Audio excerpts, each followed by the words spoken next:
नमस्कार.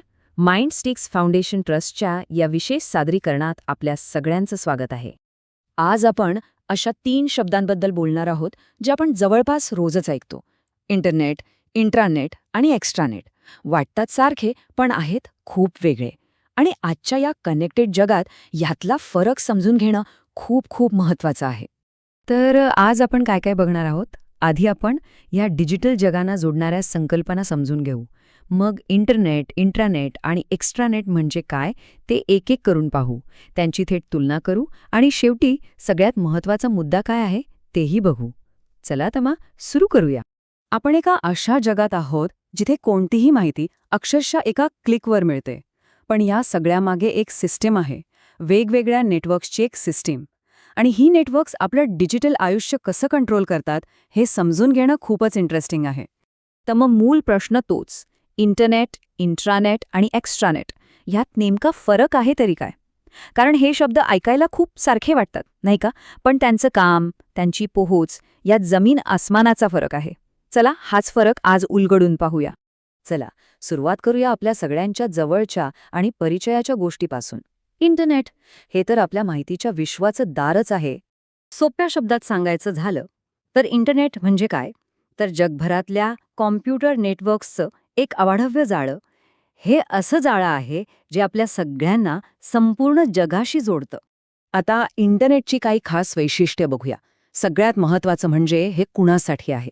तर हे आपल्या सगळ्यांसाठी आहे, प्रत्येकासाठी. याची मालकी कुणा एकाकडे नाही आणि त्यावर कुणाचं नियंत्रणही नाही.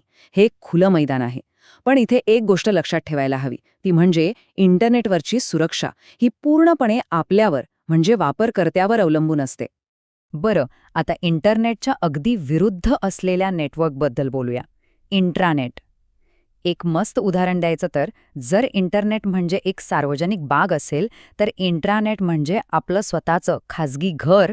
म्हणजेच इंट्रानेट हे एखाद्या विशिष्ट कंपनीचं किंवा संस्थेचं स्वतःचं आतल्या आत वापरलं जाणारं नेटवर्क असतं. नावाप्रमाणेच इंट्रा म्हणजे आत, त्यामुळे बाहेरच्या कोणालाही इथे प्रवेश नसतो. आता याची वैशिष्ट्ये पाहूया. हे फक्त त्या संस्थेच्या सदस्यांसाठीच उपलब्ध असतं.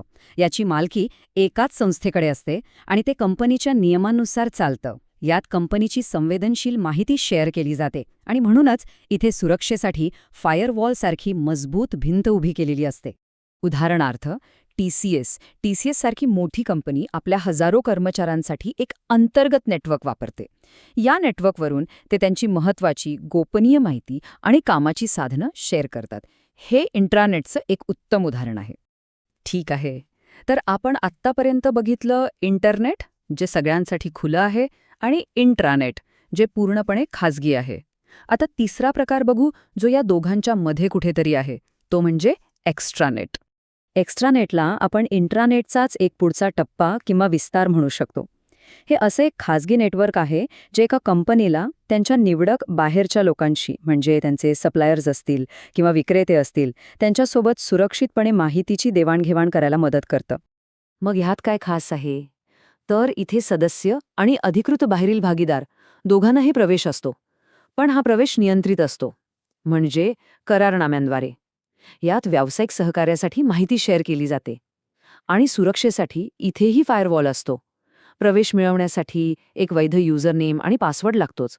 थोडक्यात हे 2 कंपन्यांमधला एक सुरक्षित डिजिटल पूल आहे. याचं एक उत्तम उदाहरण म्हणजे HP आणि इंटेल.